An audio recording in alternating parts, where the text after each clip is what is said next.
Oh, now I'm on. Oh, Yeah, I was wondering where you went. I had no clue what you were saying, man. help me with that. Guys, I'm Kevin the Comic Doctor, a comic book presser. I'm also an authorized CGC dealer located way up in Oshawa, Ontario, Canada. And like I said, this is another edition of One-on-One. It's Thursday night, and Thursday nights has become a very special night because I'm getting to talk to a lot of really awesome people in our hobby, in the comic book hobby. And tonight is no different. I have with me tonight a comic book legend, a guru of the comic book world, one of the founders of CG. And he's very modest. He probably hates what I'm saying that, but I'm saying it anyways. He is one of the founders of CGC and one of the founders of CBCS. And we're going to talk all about that tonight and a lot of other things too. So I hope you're in for a really great show. Welcome now, if I don't screw up this transition, Steve BOROCK. Welcome, Steve. Hey, you didn't screw it up. Oh, perfect. Look at that. My gosh. And yes, you were way too kind to me. No, never you mind. Your contributions to this hobby we've all come to really love and adore is very important because you've changed the whole scope of the hobby, right? I mean, growing up in the 80s, there was no such thing as comic grading.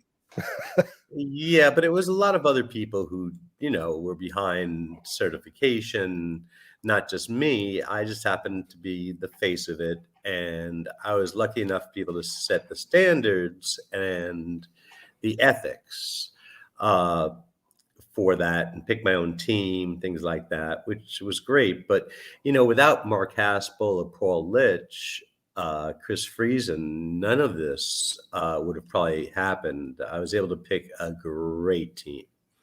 Now, when did this all start coming? Like, when did the percolation start happening? When did you start saying, okay, we got to do something about this? We have to put a third-party grading system in place.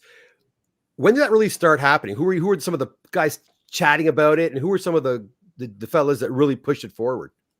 Oh, well, so this is the deal. I didn't even know that the Certified Collectibles Group was thinking about this. They were NGC, basically coins, right? Right. And they got together with people like, very important people like Bob Overstreet and Steve Jeffy, a bunch of major sellers. And they all saw what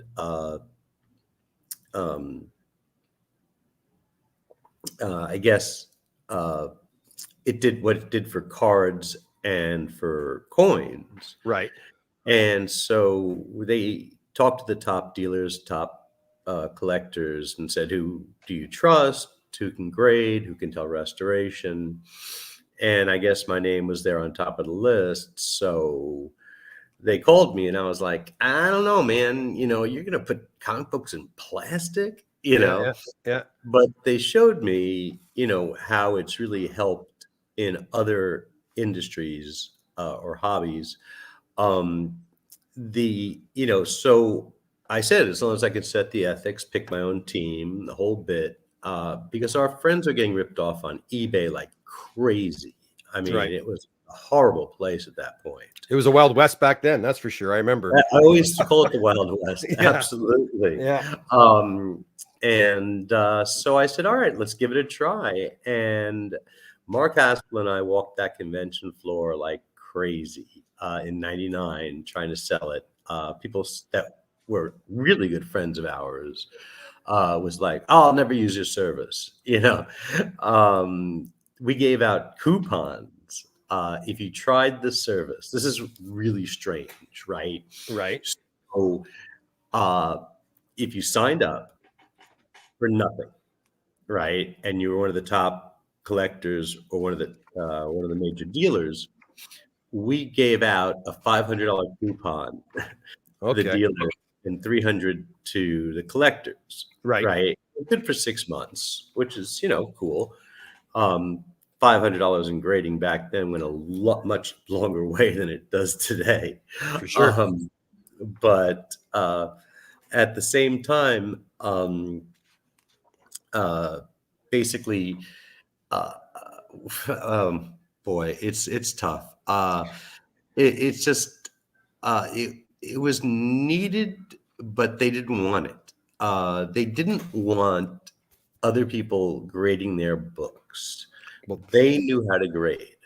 you know, I've graded with Christie's and Sotheby's way before that, and everybody was a little different. So you wanted to have something where you're in the strike zone. If somebody knows how to grade and they send in a book they think is a 6.0, you want to send back a 5.56 or 6.5, right? You really want to. So we went around to some of the top collectors and dealers with the same books, and we had them grade them, and we kind of, there's some people we threw out their golden age because they couldn't grade golden age. Some people threw out their silver age, they couldn't grade silver age, vice, you know, whatever their specialty was. And we got a kind of a consensus of what needed to be done. And then we changed it to that 25-point scale, you know, what they call it, the 10-point scale. Right. Gary Carter had written the grading guide, a real pioneer, another person, you know, that really helped our hobby. And he had a 100-point scale. He was very smart, but when those of us who graded the same couldn't tell the difference between a 6.6 and a 6.7, it didn't seem to make sense. It was easier to go 7.5, 8, 8.5, as opposed to, I think it's like an 8.5 minus, you know. Right. I always thought, I don't know, for some bizarre reason, that it was collectors that kind of, like comic dealers or comic enthusiasts like yourself, that spearheaded this. But it was actually NGC. It was a company that was already grading other items, other collectibles, that approached you and then kind of planted that seed, right? And then it went from there. Yeah. Interesting. But it took us forever to sell it. Like I said, those dealers wouldn't use the $500 coupon. And then like 7 months later or a year later, they'd be sending it in. I'd be like, I'm sorry, the company won't let me honor this, you know? Yeah. You wouldn't have any more of those left hanging around. I could get off you by chance, those coupons. You know, I'll print some up. Perfect. See, guys, pays to know people. Yeah. It'll still have the 2000 year. I could probably get those. I could probably get those coupons graded now. They're probably collectible. I bet. Right? You know, I bet you that's a collectible. I should have saved one. Now, you didn't stay at CGC forever. No. Can we talk about the transition over to CBCS and what kind of instigated that move? Okay. Well, as much as you can say, you know? Yeah, part of it, I was just kind of burnt out of grading. Right. It was just taking its toll. It was a lot. I mean, there were, you know, nights we'd stop grading at like 20 minutes to 9 because every place was going to close at 9 for dinner, and then come back and grade, and then I'd fall asleep on the couch in the lobby. It was a lot of work at the beginning. So I was really burnt out after a bunch of years, and the politics were kind of getting weird. You know, I'm a hippie. I believe in treating everybody okay. That's cool. And being impartial and that kind of thing. But things were changing, and they also wouldn't give me a piece of the company, or Mark Haspel, which I thought was wrong. And business is business. I get it. So I went to Heritage for a while, brought in, you know, millions and millions of dollars worth of comics and art, broke open the modern market with the McFarlane and the Miracle Man art for them. They thought I was crazy when I was bringing in modern art, you know. Meanwhile, the stuff sold, you know, some golden age art, and now look what it's going for. I mean, we're seeing record prices every day, you know. So I was there for a while. Jim Halpern's one of my dearest friends. He's a great guy. But I got a call from my ex-partner. Guy I didn't know. Said he was, I'll be nice. Let's just say he wanted competition in the market. Right. And I believe in that. I don't believe in monopolies. So I said, okay, once again, if I can pick the crew, the ethics, the whole bit, then I would give it a try. But once again, I kind of got screwed. My partner didn't have enough investors and enough money to keep it going.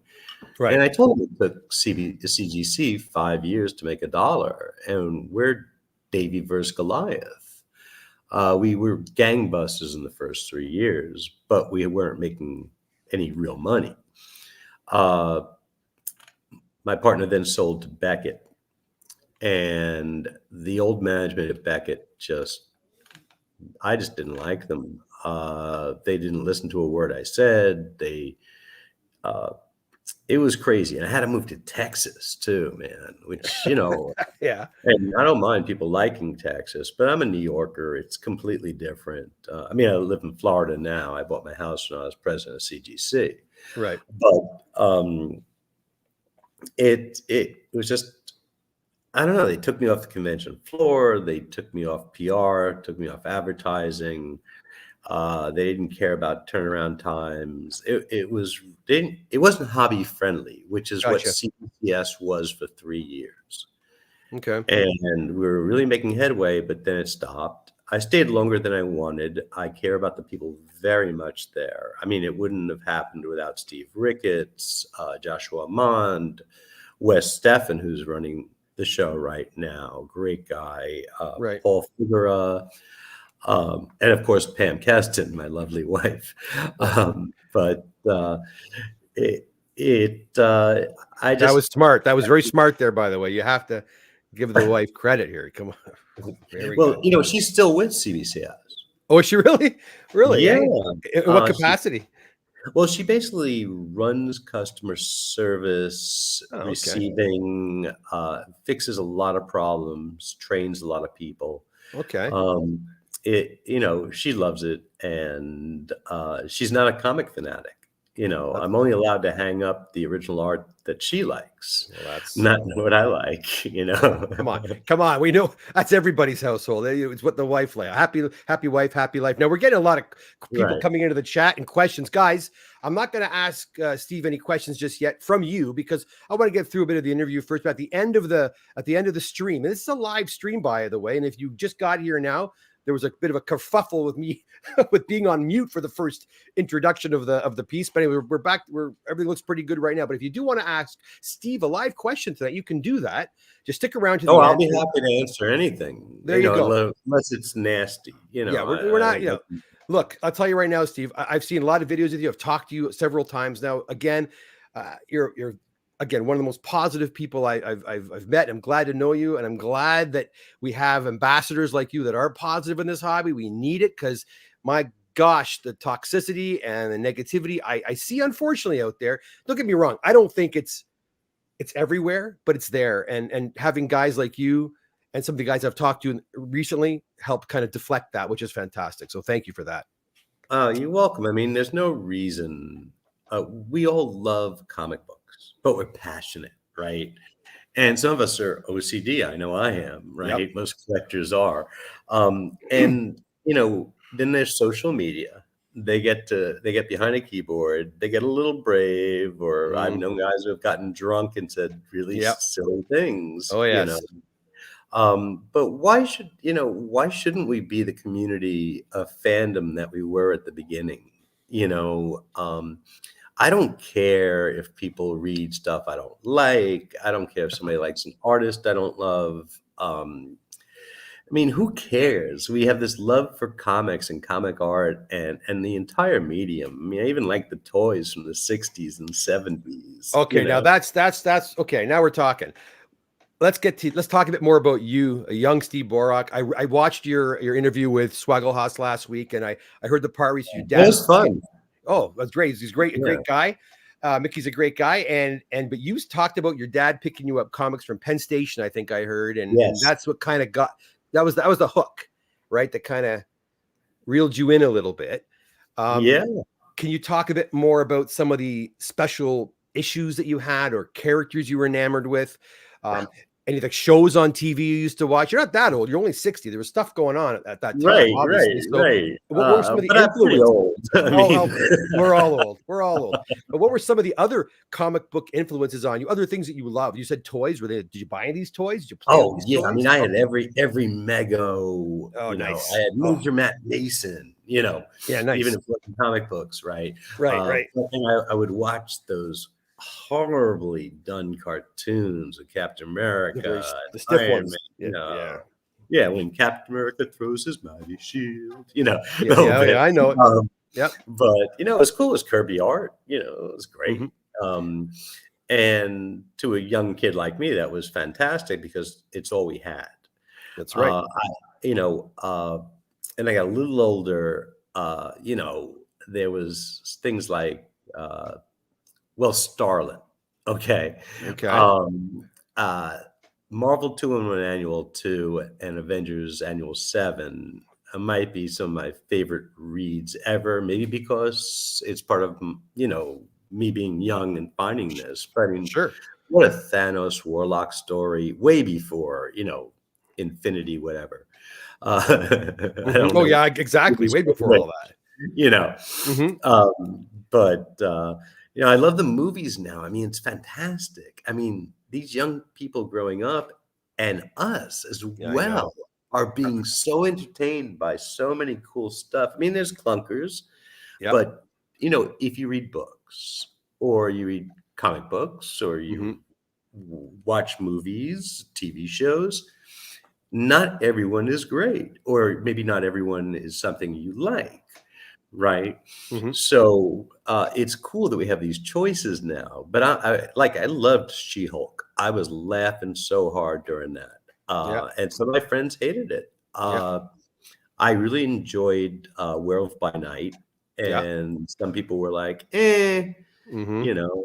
But I did hate Iron Man 2 because it came on the heels of Iron Man 1, which actually started the Marvel Cinematic Universe, in my opinion. Oh, yeah. How do you top that, right? That was a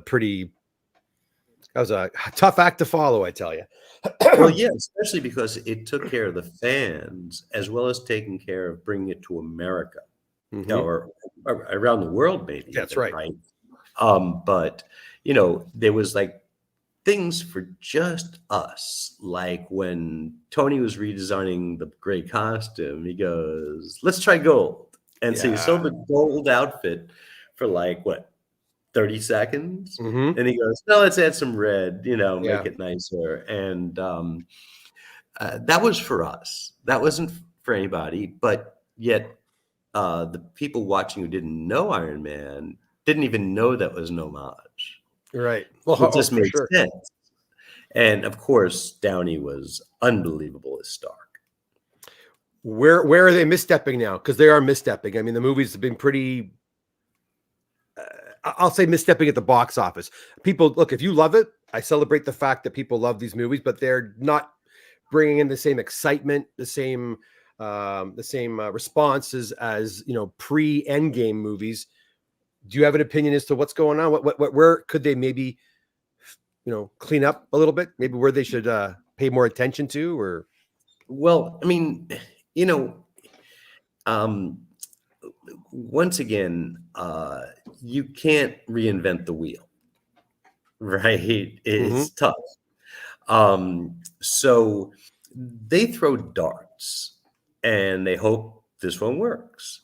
Yeah. Uh, Oh, I think that the Avengers Endgame was so intense and so cool that people were expecting that and are more disappointed that they didn't get that, so right? they But want then I more of the saw same. Yeah.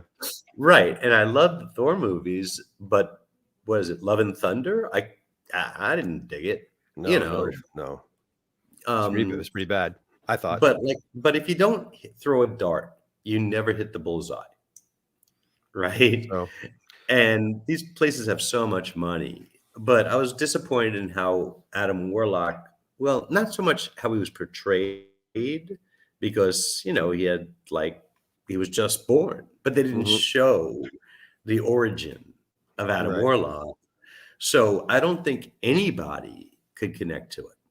right. No one understood it. Yeah. So they're Well, hopefully, they're slowing things down. We're only getting one this year. We're getting Deadpool 3, and that's it. So, And Deadpool 1 and 2 were great. oh, they're I fantastic. mean, I didn't stop laughing. My non-comic book friends love it.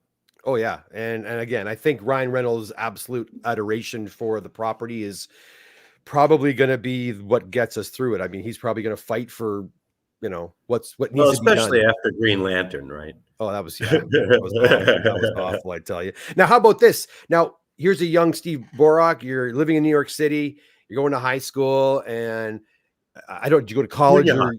junior high? Junior high. When did you think, hey, I can make a living in comic books? I could do something with I this. didn't. I set up my first Phil Suling marketplace. It was the third Sunday or second Sunday of every month. Okay. I was able to afford half a table with my friend Ricky Feldman. Okay. And I just brought books I didn't love. And because there wasn't a lot of reprints back then, I mean, you had Origins of Marvel, Sons of Origins, Bring on the Bad Guys, that kind of stuff. But I wanted the first appearance of Hawkeye. And this is way before movies, right? Mm-hmm. I just was a fan. He was a great anti-hero. And so I wanted Tailspin 57. So I brought stuff with me to sell. And once I made that money, I bought the Tailspin 57 and had a few bucks in my pocket after that. Right. It was really bizarre, though, back then. I mean, there was no racks. You taped your comic in a Ziploc bag to the wall. There was no bags and boards, and people were smoking cigarettes, and the ashes would drop into the boxes, and you could smell weed everywhere. It was the 70s in New York. It was crazy. Boy, that's my kind of show. Let's go. Let's go, man. That'd be great. And there was no women. Oh well, of course not. Like I joke about that. Different. I guarantee there's no women in the room right now watching this. I mean, it's just I bet there might be. If they when they found out you were coming, maybe they would have populated the chat. Now the face is ugly. Oh, then we're in trouble then, Steve. Because look at this. Look at this.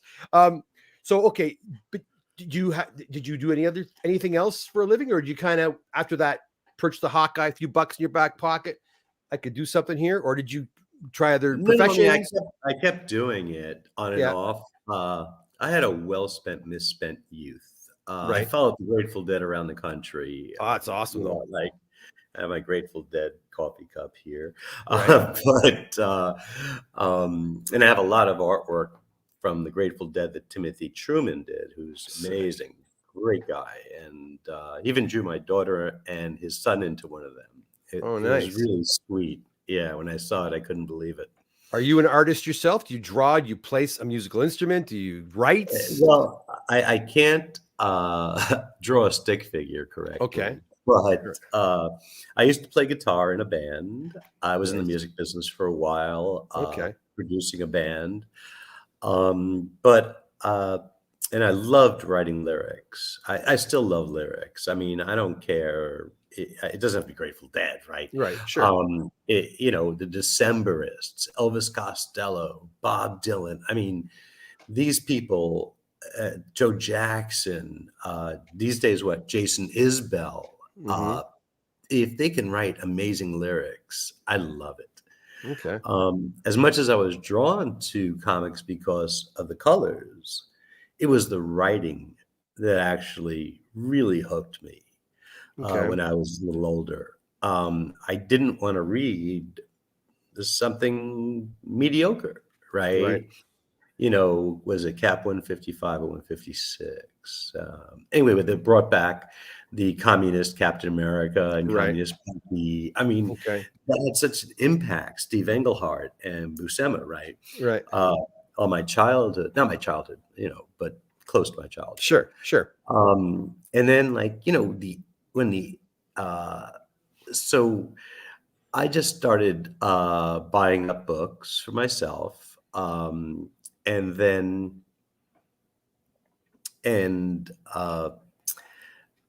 became one of the largest collectors in the country.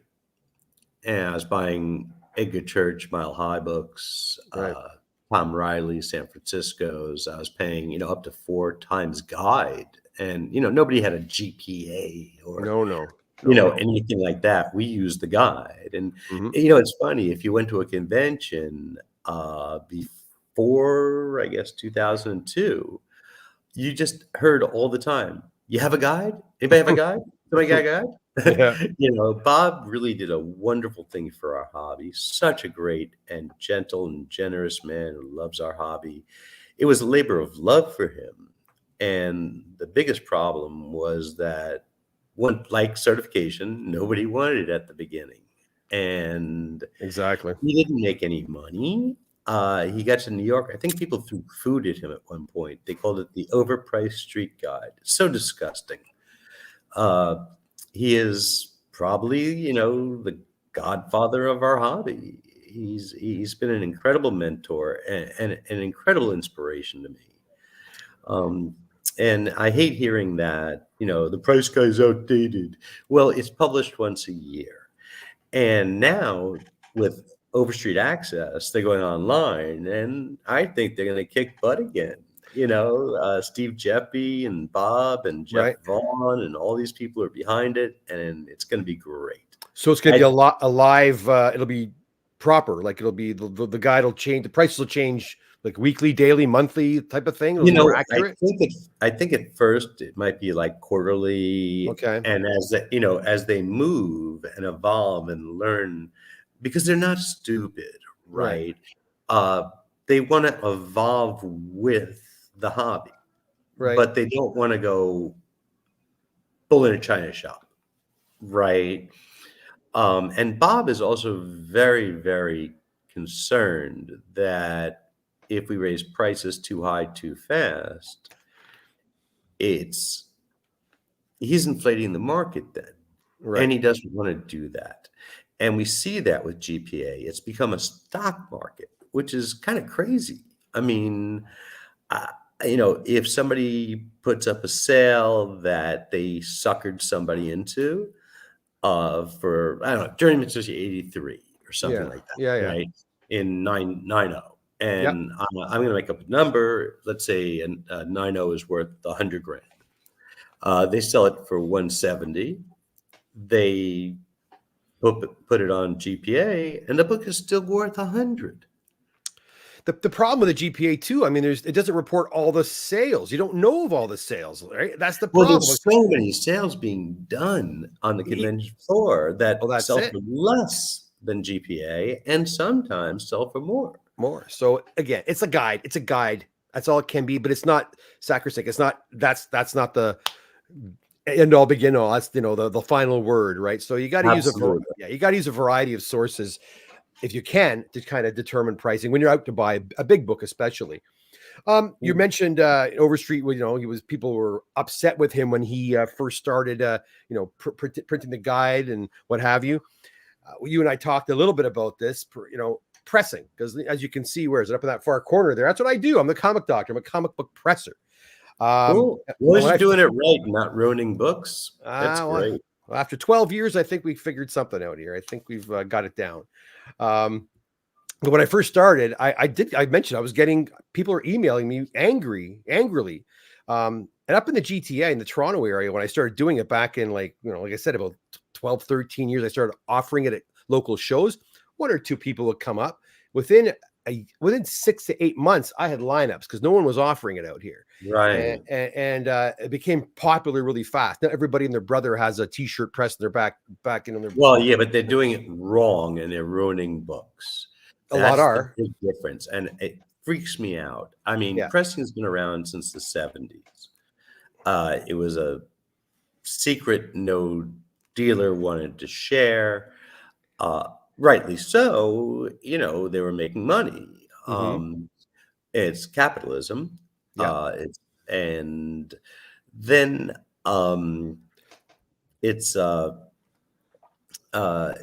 it became noted mostly by the CGC chat boards.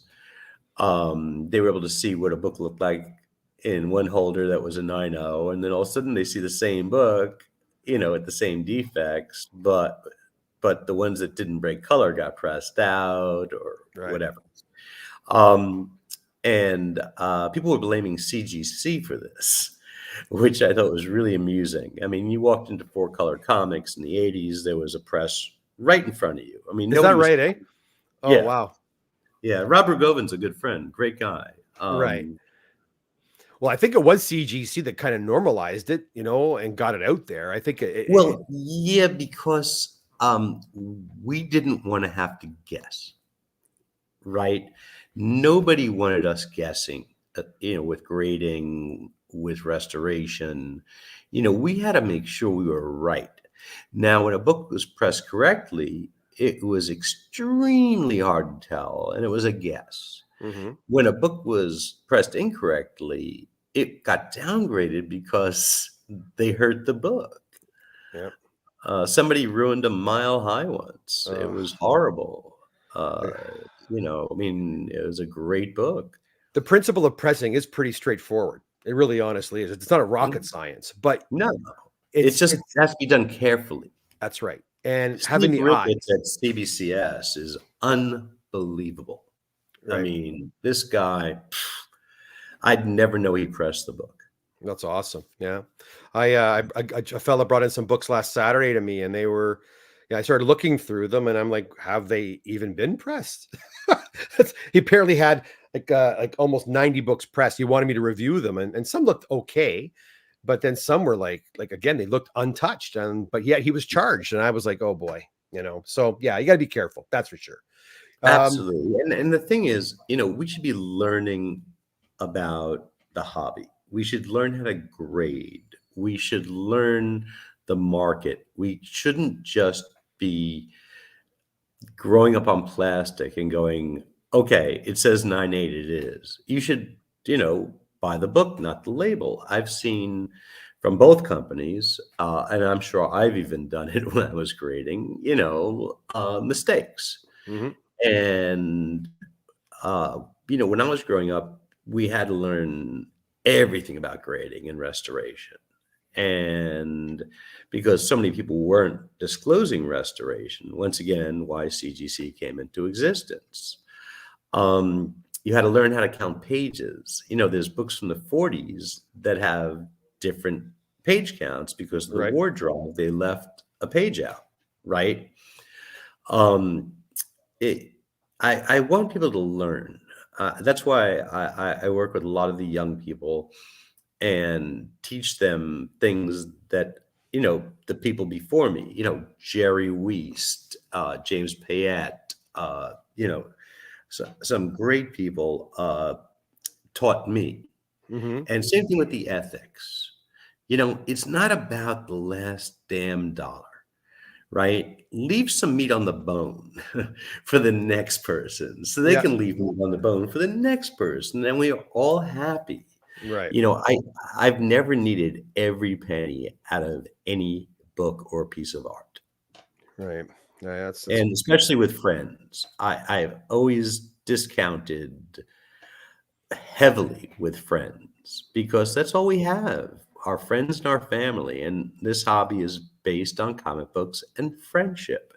I'm a 17-year-old when I get on the convention floor and I see all my friends and I get big hugs. Like I see Timothy Guerrero is here from El Salvador on the chat. Oh, okay, nice. We become great friends. If I had something for 1,000, I would give it to him for 8. Yeah. Hi, Steve. Yeah, hi, Jim. I just saw him at OAX, him and his family. They're just so nice, these people, just great people. Well, that's for sure. Now, let's move over to a very special organization you're a part of. You've been a part of for quite some time, and that's you have the logo down below there, the Hero Initiative. Maybe you want to, it's over there. Maybe you want to tell us a little bit more about that. I know that is something that is near and dear to you, and you insist on talking about because it's such a good, absolutely. It's a very important organization, and perhaps you can fill some of our viewers in about it. And from there, we're going to go and talk a little bit more about ComicLink. We're going to talk about some really cool upcoming auctions and recent ones that had ended.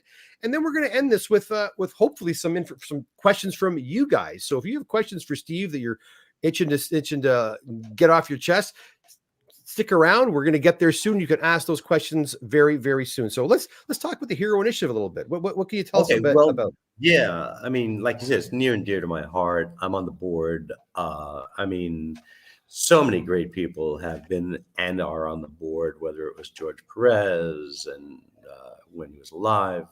I miss George. He's a nice man. Great artist, too. Oh, yeah. I talked to Walter Simonson because he's on the board, and it blows my mind. I'm like in fanboy heaven. Once again, I'm 17 in my head, right? That's great. But what it is, it's helping, the creators that are in need. It's a near and dear charity to me because these people who came before us have helped me and many others make a living and have given us such enjoyment, that we do not really spend money on expenses like a lot of corporations. Right. We have 2 paid employees. The office is a coffee shop around the corner. Right. Right. So the money actually goes to them to help with medical care, housing, transportation, food, anything that can help these people because they didn't make money off their art or off their writing. The way that, look, we sell a $500,000 piece of art, right? What did the creator get out of it? Nothing. Actually, I'm starting to work with some creators right now. John K. Snyder III, who's fantastic. He just did that great Alan Scott variant cover with Solomon Grundy and the Golden Age Green Lantern. And Jim Food, who is just, this guy is so different than almost anybody.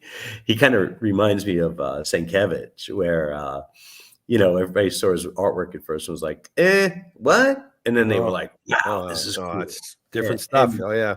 Yeah, and Jim and John are great guys. And I was seeing that reps were taking, 20%, 25%, 15%, and ComicLink works only on 10%. So John and I were friends for years. I helped him for free, social media, pricing his art for him. It's really worked out well. And, of course, we're still best friends. Sure. But just started talking with Jim, and we're going to, start trying to work together. And we have some other people in the loop now that Candence went bust. They owe what, like $500,000 to creators. But anyway, I digress. So these people need money. Now you can go to heroinitiative.org and donate $1, right? Or you can buy some of the cool swag they have. I buy the Overstreet Hero Initiative edition every year. Okay. To support the Hero Initiative and to support Overstreet. But you all might want to think about, buying the Hero Initiative Overstreet because there's only like 500, right? Okay. And it might be a collectible one day. I don't do it for that, right? Yeah. Nobody has a crystal ball. We have no clue what something's going to be worth later on. It's really sad to think that some of these artists who are struggling today or need assistance today, I remember when I was a kid and I'd go to some of the conventions in Toronto when I was like in high school, you buy, splash pages and covers for $25 or $10. And now they're selling and these guys were selling this stuff, they're hawking this stuff to make a buck. Kirby covers for $25 a pop when I was hanging out with Jack and Roz at a small New York convention. Well, that's it, right? And now they're selling for upwards of what, right? Thousands upon thousands upon thousands of dollars. Yeah, sometimes even $1 million. Yeah, and their estates and their families. You're right; they're no longer a part of that, are they? They're not getting a penny from that anymore. It's over. There's work for hire. Neil Adams. Once again, dearly departed. I miss him a lot. He was a good friend. He fought for Siegel and Schuster and all creator rights. He was a giant, not just as an artist, but as a hobbyist and somebody who wanted to help other people in the same position. Well, I forget which studio did the Superman films, but I mean, yeah, when those came out, they Fleischer, right? sort It was which Fleischer Films. but I mean, even like in '78 when the Oh, Christopher Reeves sorry. movie came out, right? I mean, how much Right. did that like? You'll believe a man can fly, Yeah. but I you mean, ain't gonna give him a couple. it broke records. It was Yeah, incredible. but you'll believe you can fly, but you won't believe you can give him a buck or two. You know, and I Yeah. mean, these poor guys didn't get a. I think they did get something eventually. I'm not sure if it was Yes, prior but to. it was too little, too late. Yeah, for sure, because they were elderly at that point, right? They were, Absolutely, you know, sure. And so I mean, I'm glad to see their names in the credits of the movies, at the very least, but once again, too little, too late. yeah, yeah, too little, too late. It's just like we were talking earlier how people think I'm important in the hobby, and I'm not. I mean, I am there for the long haul because I love comics. If I didn't love comics, I wouldn't do this, right? And so the Hero Initiative, like I said, I mean, all you have to do is go on their website, donate $1. If everybody in our hobby donated $1, you would all be helping out the people who gave you so much love or making you money. Yeah, no. So definitely a good cause, and certainly one you should all go over to. I'll put the website. In fact, I should have put the website already. I may have put the website down below in the info section. If I didn't, I will do so as soon as the stream ends, so you can go over and have a look. So is it Hero Initiative or theheroinitiative.com? No, just heroinitiative.org. .org. Okay, Right, dot it's .org. charity. It's a charity. That's right. That's right. And the Yeah. money goes where it's supposed to go. Well, if you're having your meetings at a coffee shop, I think that must say a thing or two. It must say a thing or two. Now, you're talking about, we kind of alluded to the artwork there, and that's something I want to talk to you about too before we get into the ComicLink stuff. Is lately, and myself included, last Fan Expo, I actually bought for the first time some artwork, and I'm really new at it and I'm a novice. And any advice to people that are thinking, you know what, I think I want to start buying some original art? Because yeah, it can be very, very expensive. Where do they start? Where would you recommend they Well, start? first of all, we should buy what we love and we can afford, whether Okay. it's art or comics or Okay. anything else, and that's a hobby, right? Yes. But it's really murky waters with original art. There is no price guide anywhere. I mean, some people will say, this page from Spidey 16 is better than this page from Spidey 16. So I double that, right? There's like we put up a Spider-Man splash, I think, in our last auction. Okay. And it was in the focused auction, not the featured, where we put up, $3,000 or more, right? Up to millions. But it sold for like, I don't know, 13,000, and I would have told the guy like 7 or 9, So nobody's a guru, right? I said you were a guru though, so No, I'm not. okay. Anyway. Sorry, man. I'm just It's all right. poking fun. I'm poking fun. What is that Jeremy Levin book Look it about up. the doctor? It's terrible. I read it like 5 times too when I was young. I was an avid reader. But it says after the doctor's name, it says JSPS. Okay. And you think it's like a medical thing, and I use that. Just some poor schmuck. Just some poor schmuck. That's right. Sorry to interrupt. Anyways, you're back to the original art there. You were saying it's really murky. It's a murky area. I would check with the collectors, not the dealers. Okay. I would join comic art fans. I would track ComicLink auctions. I mean, we show previous results, and you can compare them, right? But once again, we buy what we love and what we can afford. If there's ever a real recession in this country, or God forbid, a depression, you're holding on to toilet paper unless you love it. If you speculate, sometimes you win. It's like going to Vegas. You put $1,000 on red and it comes up, you win. You put $1,000 on red and it's black, you lost. Your money's gone. So for people getting into this hobby, buy what you love, right? You know, you loved Hawkeye. I was a pretty big Spidey fan back in the day. Hulk, I love the Hulk as well. I bought a lot of those love books. them all. Oh, of course. But those are the ones I want the splash page to OMAC 1. Well, so wrong with that. I would take it too. But yeah, that's such a crazy one. And Kirby was amazing. It was great. But so people that are getting into this for the money, because a lot of people did enter for the money in the last 5 years over COVID. I saw a lot of people coming in. I've seen a lot of people going out. Yeah. I mean, right? Prices went so high, so fast. And what comes up must come down. Oh, we got somebody joining us. No, I think my phone turned on for some reason. That is really weird. That my phone just turned on. I got a ghost in the house here. That's strange. Sorry to interrupt you. Sorry about that. No, I like ghosts. So I don't.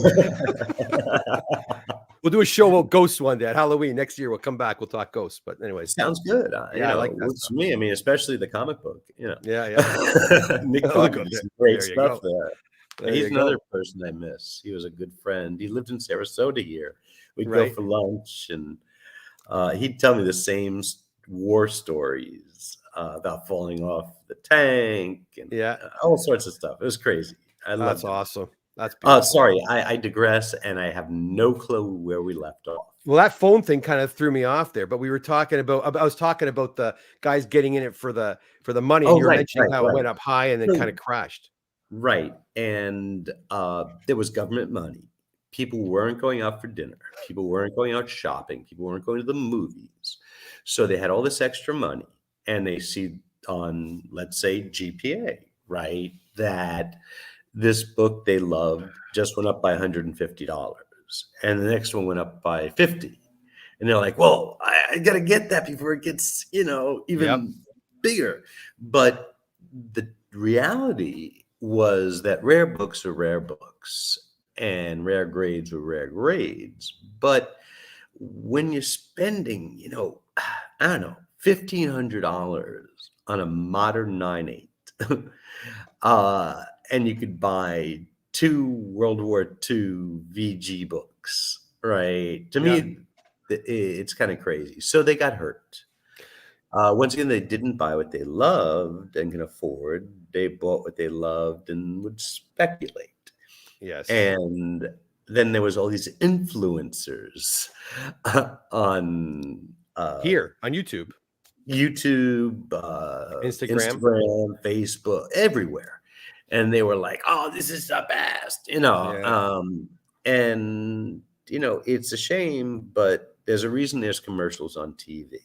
Yeah, people believe hype, and it's a shame, but the market has corrected again.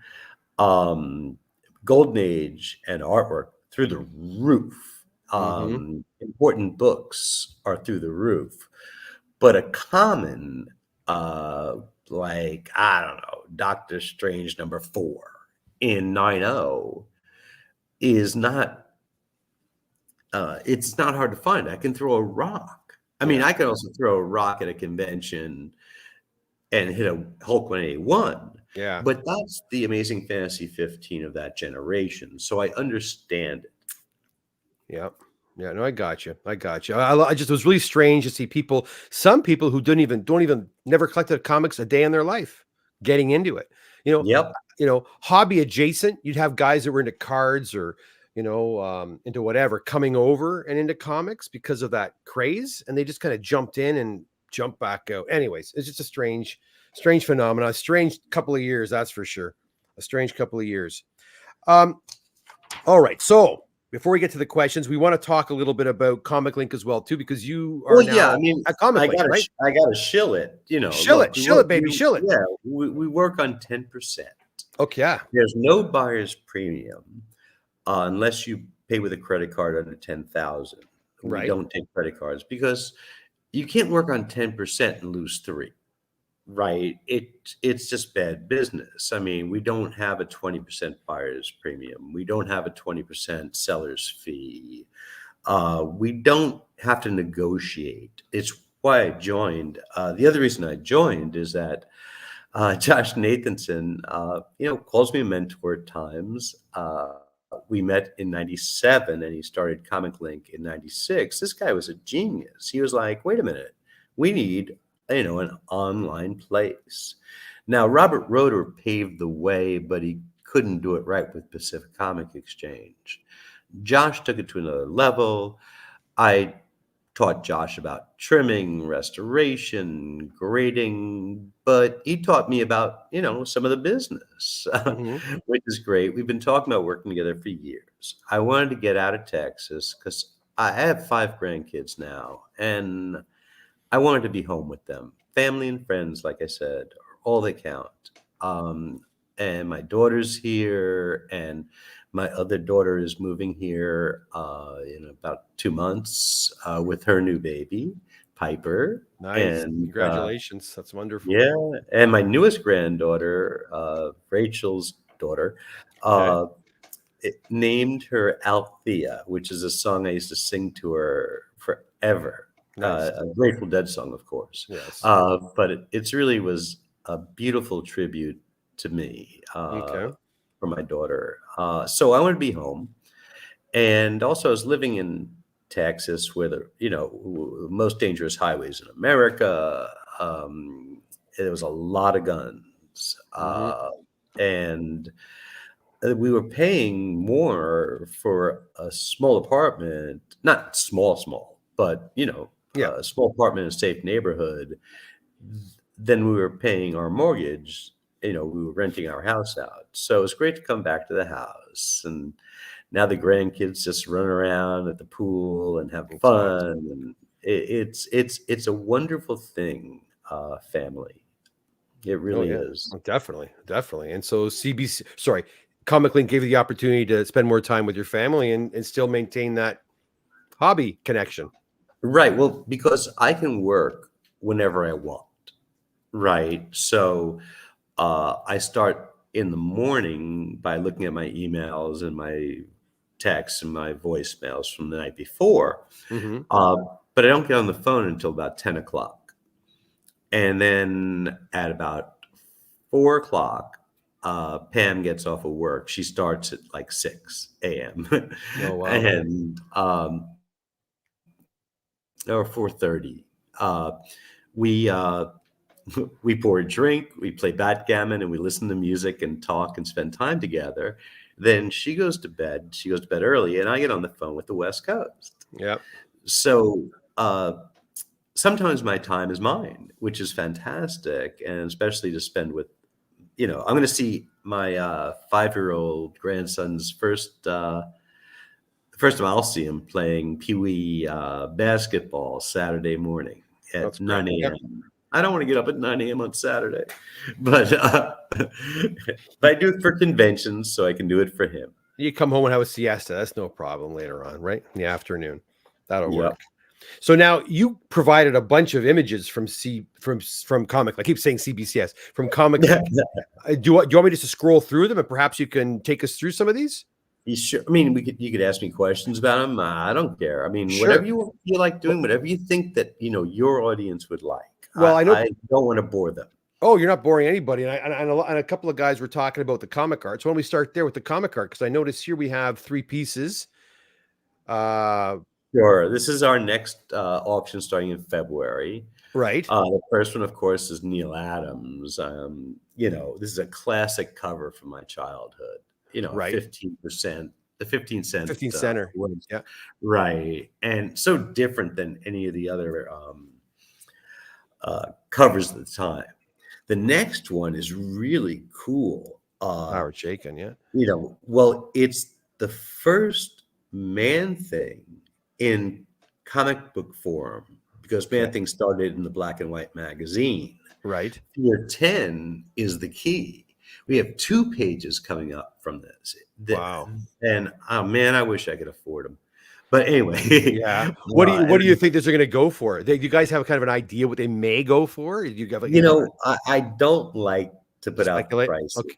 All right. Sure. And the next one is one of my favorite reads, Thanos Rising. Right. It's 7 Bianchi. It's the final page, but it's Thanos's first kill. Like it shows that he's goes decimates this population as a teen, right? Or maybe even younger, if I remember. I can't.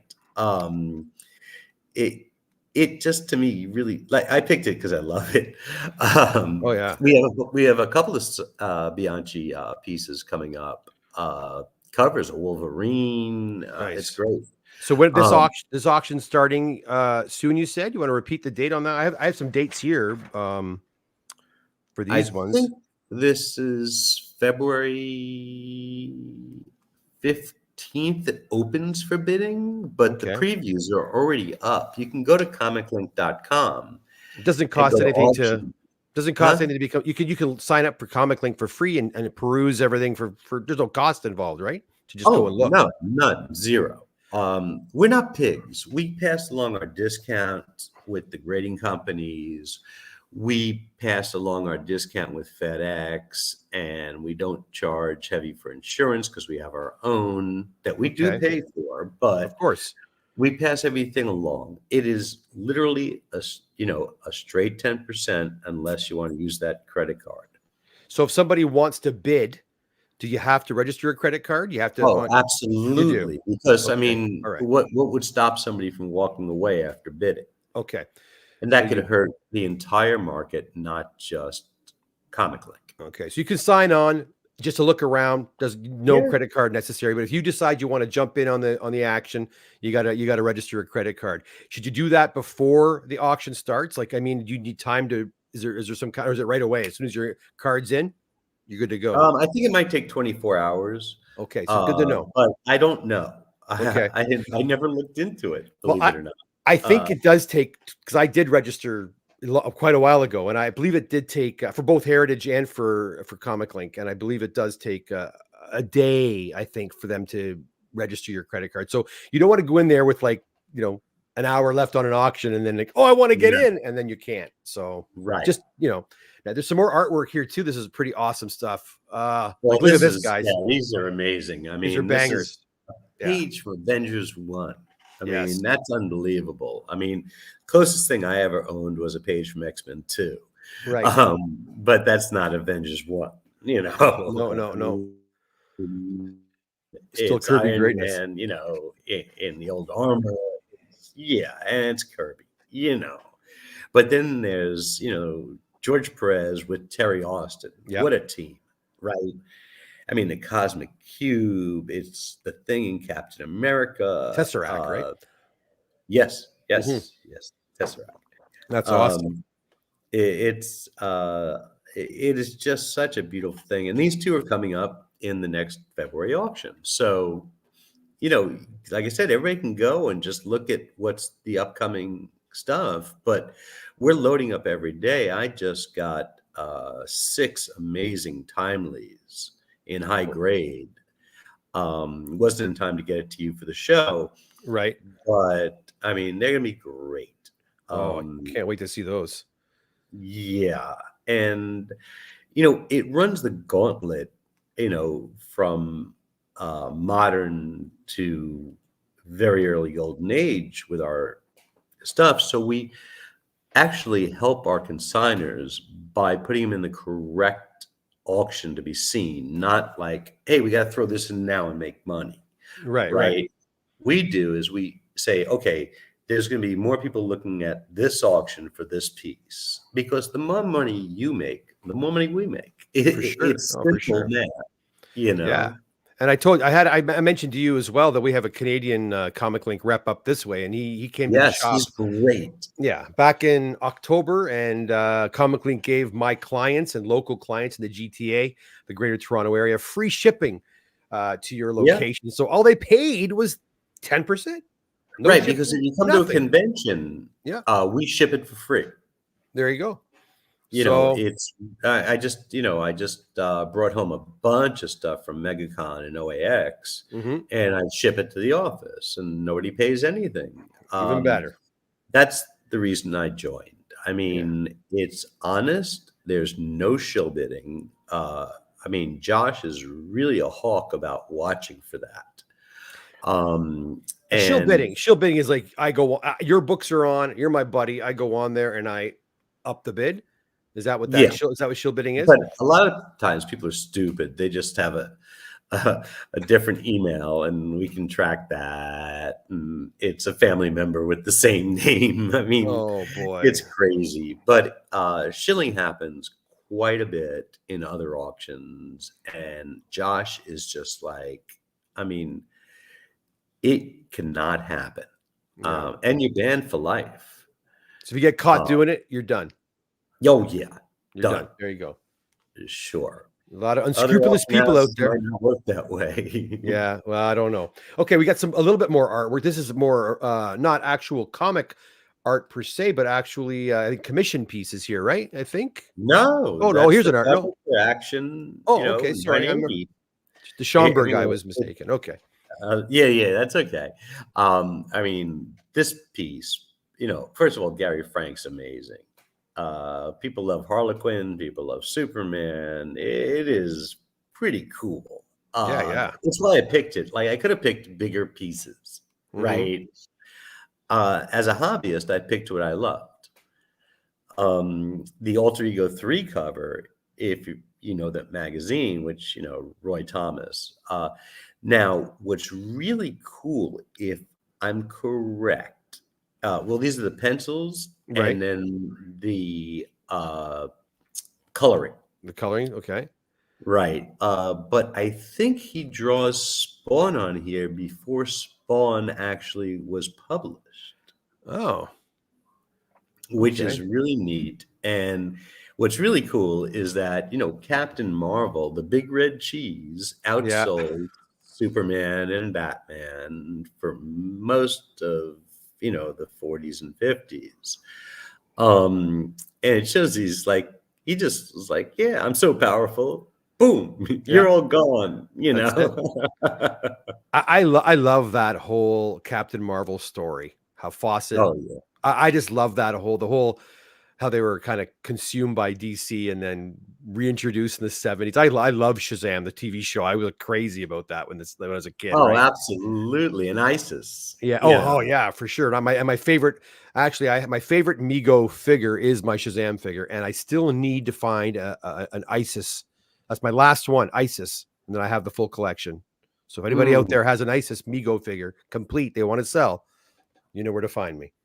Well, Sorry. now I know I can rape you on it if I Yeah. find one No, because you're don't be doing desperate, that. Oh, I should have said that then. I should have said that, but oh well. Nice. I just set And myself the up for next that piece, one. of course, is Alex Schomburg. I Yep. mean, if you think about a timely artist besides Kirby, right? Yep. It's Schomburg. It is impossible to find Schomburg art. Actually, a very good friend of mine, a dear, dear, dear friend, entrusted me with bringing this to ComicLink. Okay. It's from 1989, so it's later. Yep. But like I said, try to find it. Schomburg, if you saw his covers, most people made machines on the covers or torture racks or whatever. Right. If you look at them, it doesn't make sense.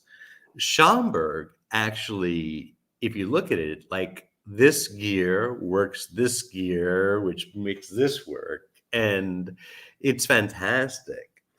It's one of the reasons I really love Schomburg, not just that he was a great artist. Oh, totally beautiful. Now I know we've got a lot of comic fans out there, like actual comic book fans, so that we even have some We comics to better. show. We better. I know, eh? There we go. Look at these. Some of these other amazing comics, some modern ones here, mixed in with a golden age.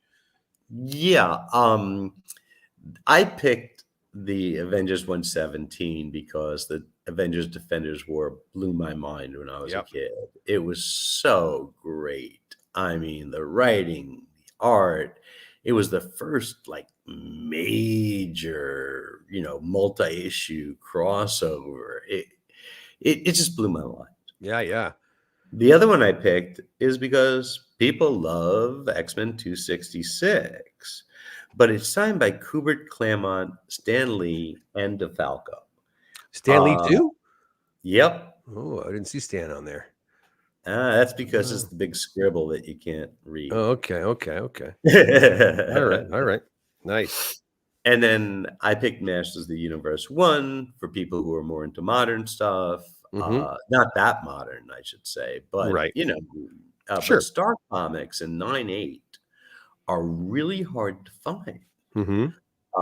They were bought by kids and read to death, the way I read my original comics. That's right. And then there's a CBCS Mystic. I just love this cover. I mean, Nazi, hypodermic needle, bondage. It's crazy. And, it's the Angel who only had a few appearances, but actually was it Marvel Mystery number 3? He was on the cover. Okay. It just something that never really took off, but people liked it. But this cover is so crazy. It's got everything. Yeah, you gotta love it. And Schomburg, right? Yeah. So, I just love it. Here?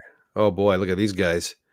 Oh man, this is one of my favorite Captain America covers. That's why I picked it. I had a really nice copy back in the day. I'm gonna say it was like an 8085. I paid double guide for it at the time, which was insane.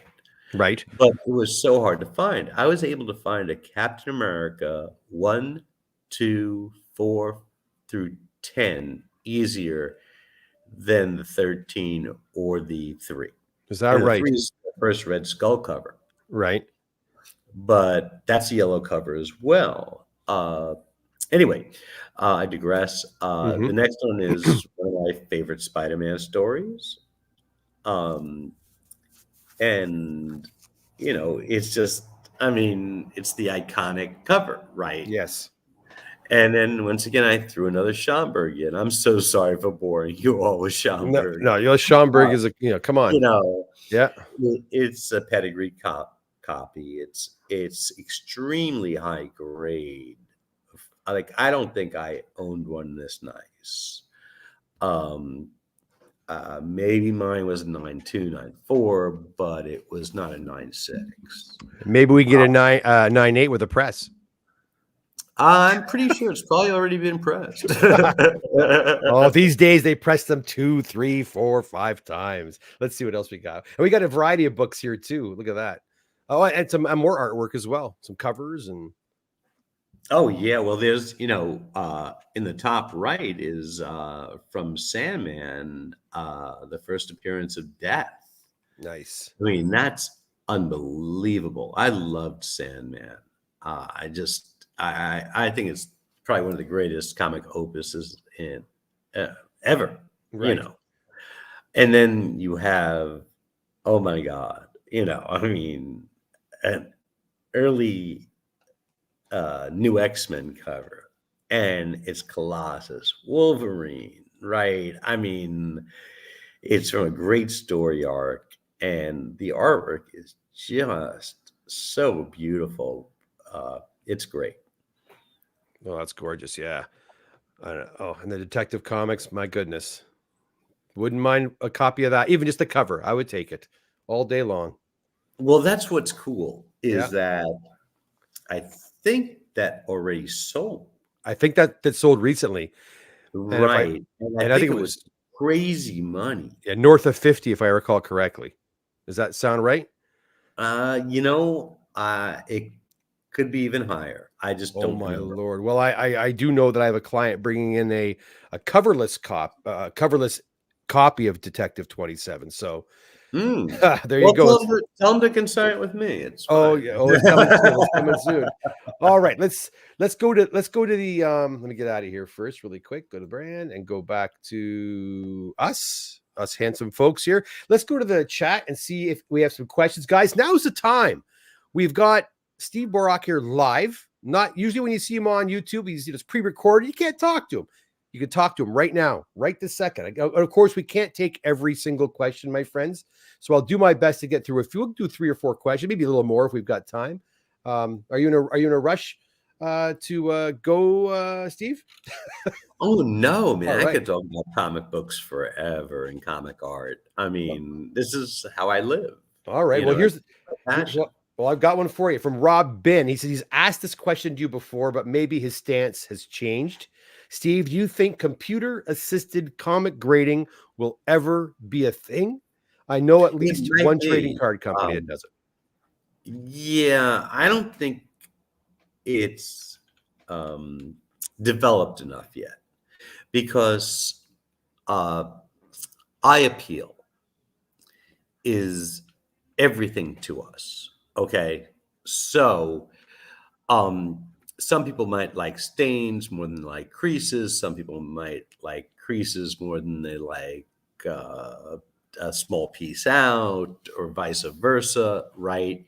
So you can never really have a machine. I mean, AI is coming. I mean, I'm sure, the future is the future. I mean, look, we're already past it, 1984, and look where we're at.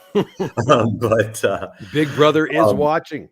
oh yeah, Always. um, you know, um, but it could happen. I just don't see our hobby accepting a non-human element when it comes to the visual. If you look at our senses, hearing, whatever, right? Um, I think it was that 90% of the senses we use are visual. And of course, it's what attracts us. I mean, look at my background. It's all my Mhm. family, Yeah. right? Yeah. I love seeing it. I picked the better pictures, Hmm. right? Like where, Bob Overstreet and I had a long discussion, and it was really tough for me because he had in the grading guide that, a quarter-inch crease can't be in this grade.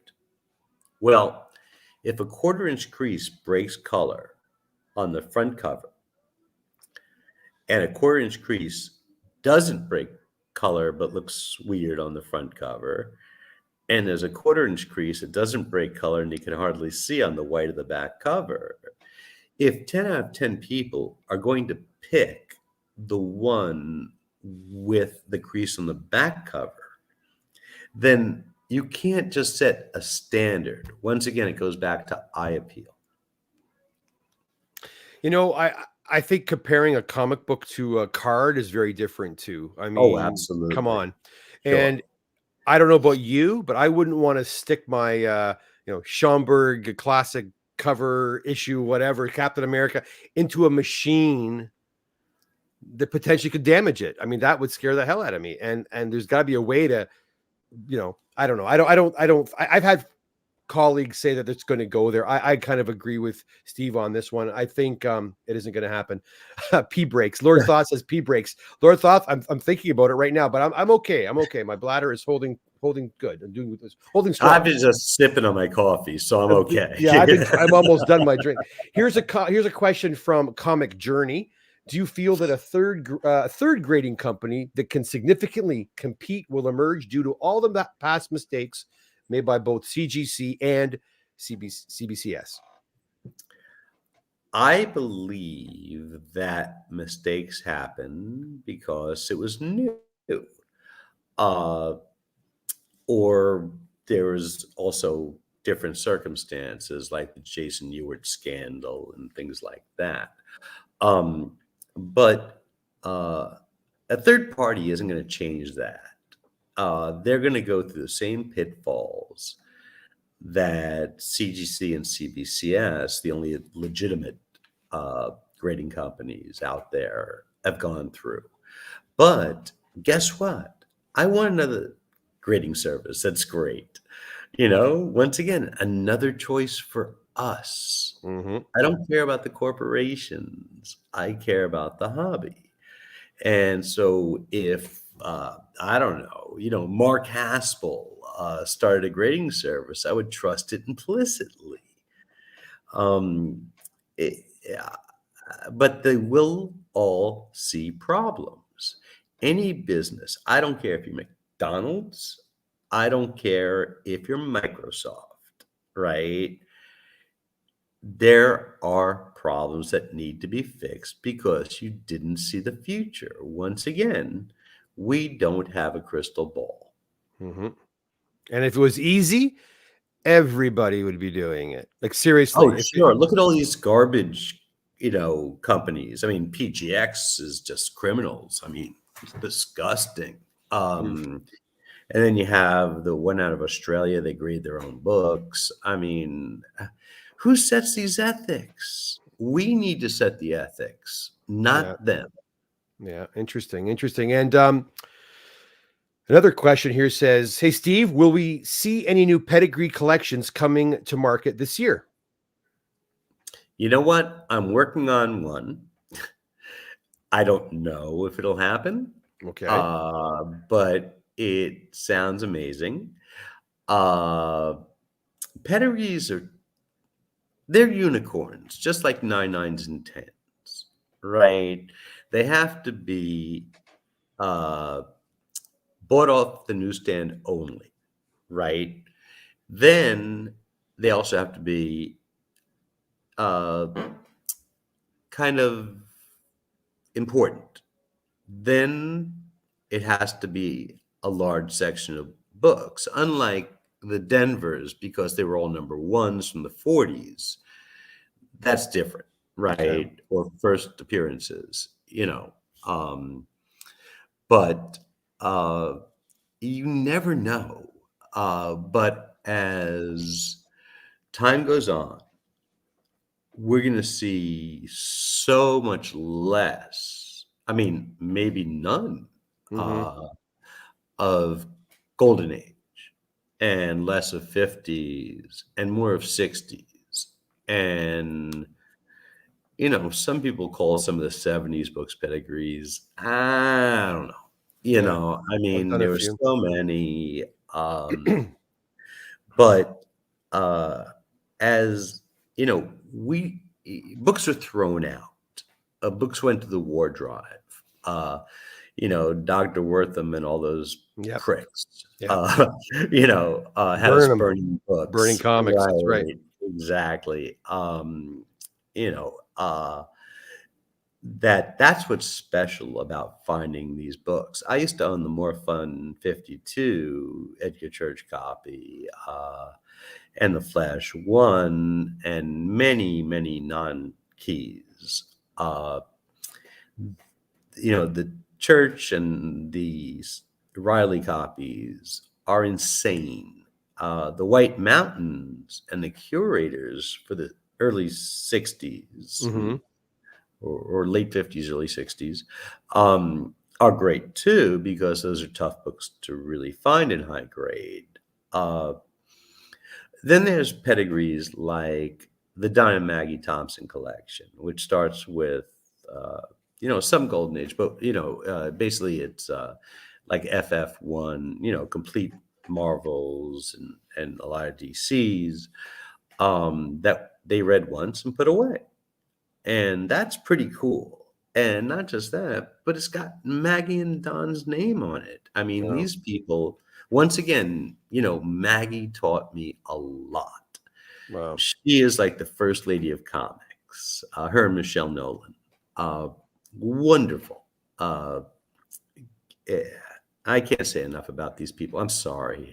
No, it's good to know where we came from, right? Know what the history of our hobby. It's good to know that, I and know people are and losing that. yeah, Yeah, it's unfortunate, right? absolutely. Back to the previous question about a third. You're probably not going to answer this, but a third is my own question.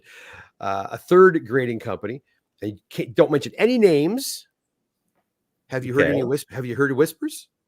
Oh, absolutely. Oh, there. I mean, PSA is talking about So they bringing are it out. talking about it because I've Yeah, heard that.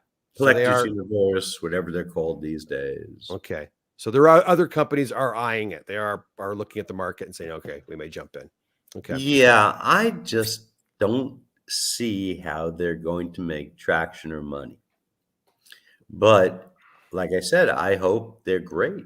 Uh, because I would back them in a second if they're legitimate. Uh, any firm that is legitimate, I will welcome to our hobby, whether they're sellers or certification or magazine, whatever. I just want us all to be, happy and enjoy what we do. Totally. Uh, one last question, I guess. We're getting to 1 hour and a half. I think it's a good time to end it. But last question from Jive Turkey. They both have their pros and cons. But what was the reasoning behind Comic Link's eBay style bidding as opposed to Heritage's style? Comic Link style has certainly saved me from impulse overbidding. Well, you just said There you go. it. You kind of did.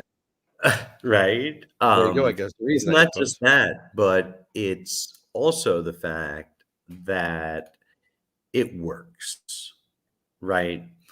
Um, we get a lot of prices that are higher than Heritage. Heritage is, you know, bigger. They put out a catalog. Well, who pays for that? You do, right? So bigger isn't always better. Better is better. And I walk my consigners from beginning to end.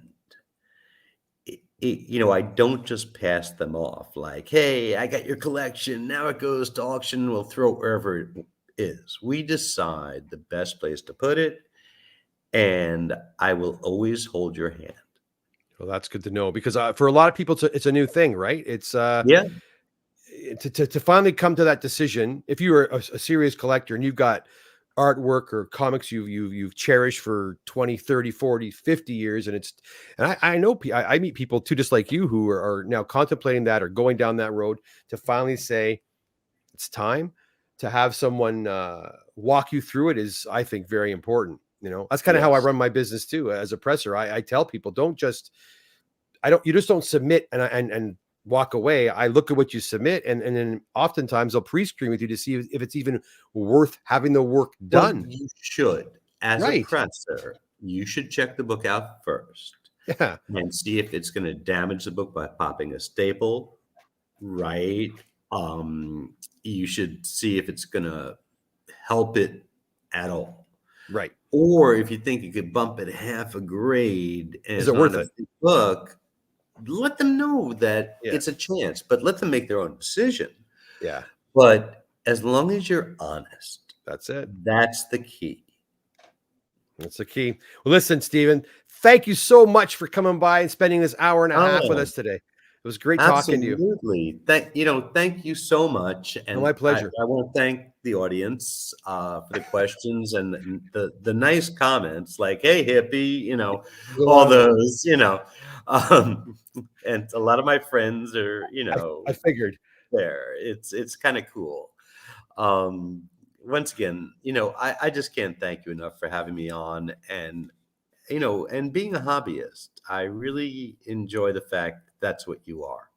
Oh, I am first and foremost, and and sometimes it gets so busy with life that the hobby has to go take a back seat, which kind of stinks. But I do always find my way back to it. When I go to fan expos or any show, I Mhm. always kind of sneak away from my booth to to have fun and say hi to everybody. And like you said, the community is a good part too. I love going there and seeing people I haven't seen in a Absolutely. long time. right? Yeah. People you only see at the conventions usually. What you know? Sometimes, yeah, but I stay in touch Sometimes. with them on the phone, which is great, or emails. Oh, speaking of which, yeah. anybody can email me at ComicLink, and it's my first initial and my last name, sborock at comiclink.com. You can follow me on Instagram under Steve Borock, Yes. Facebook, Steve Borock. Happy to answer any questions. Uh, I just love talking to hobbyists. I will post all that on the site as well too. Under the info section below, I'll go over to YouTube and I'll add those links and contact information should someone want to contact you with questions, or if they have any questions about perhaps submitting to ComicLink as well too. Again, Whatever they want. I mean, but it doesn't have to be ComicLink. Yeah, It could be a question. And That's I look forward to heading down to Sarasota in the near future. Me and you'll go for a steak. Yes, absolutely. All right. And a scotch. And a scotch. I'll have a scotch. I'm not a big drinker, but I'll have a scotch with you. I'm not a big drinker, but I'll have a scotch. I'll have a scotch too then. All right. Thanks so much. I'll be right back. I'll say goodbye to the friends and I'll come back and join you. All right, okay, guys. Thanks so much for coming in today to stopping by to welcome Steve Borock here on the show. It's a lot of fun talking to him.